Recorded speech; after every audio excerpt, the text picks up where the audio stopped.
राधे राधे दोस्तों। गंगा सागर हिंदुओं का एक पवित्र तीर्थ स्थल है। यह पश्चिम बंगाल में सागर द्वीप पर स्थित है।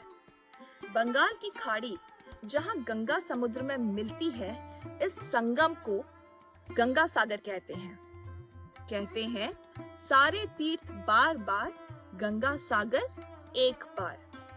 इस कहावत के पीछे मान्यता है कि जो पुण्य श्रद्धालुओं को सभी तीर्थ करने से मिलते हैं, उससे कहीं अधिक गंगा सागर की तीर्थ यात्रा एक बार करने से मिल जाता है।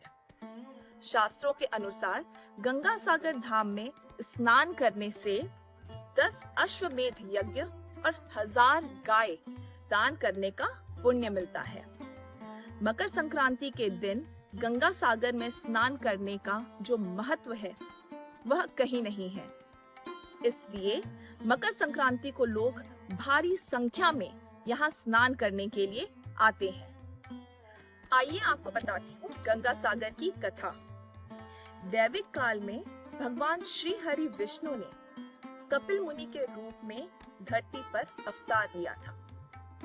कपिल मुनि गंगा सागर के किनारे एक आश्रम बनाकर तपस्या करने लगे। इस दौरान राजा सगर ने अश्वमेध यज्ञ का आयोजन किया।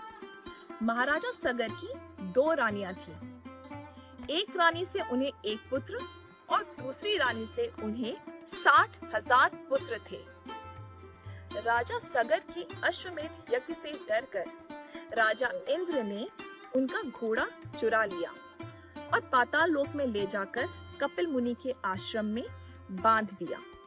जब सगर के पुत्र घोड़े को ढूंढते ढूंढते पाताल लोक पहुंचे, तो वहां उन्हें अपना घोड़ा बंधा हुआ दिखाई दिया।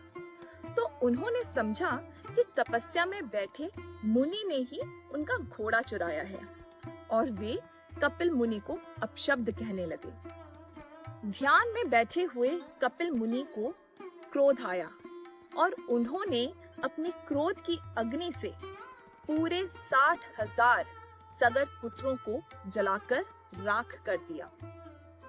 जब राजा सगर को यह पता चला, तो उन्होंने अपने पुत्रों के प्रति क्षमा के लिए प्रार्थना की। कपिल मुनि ने कहा कि यदि राजा सगर के कोई वंशज स्वर्ग की गंगा को धरती पर ले आए, तो सभी का उद्धार हो जाएगा। माँ गंगा को धरती पर लाने के लिए राजा सगर के पोते अंशुमान ने प्रयास किया। उसके बाद अंशुमान के पुत्र दिलीप ने प्रयास किया, लेकिन वे लोग माँ गंगा को धरती पर लाने में असफल रहे। फिर महाराज दिलीप के पुत्र भागीरथ ने अथक प्रयास और तप से माँ गंगा को प्रसन्न किया और धरती पर उतारा। अपने पुरखों के भस्म स्थान पर गंगा को मकर संक्रांति के दिन लाकर उनकी आत्मा को मुक्ति और शांति दिलाई। यही स्थान गंगा सागर कहलाया।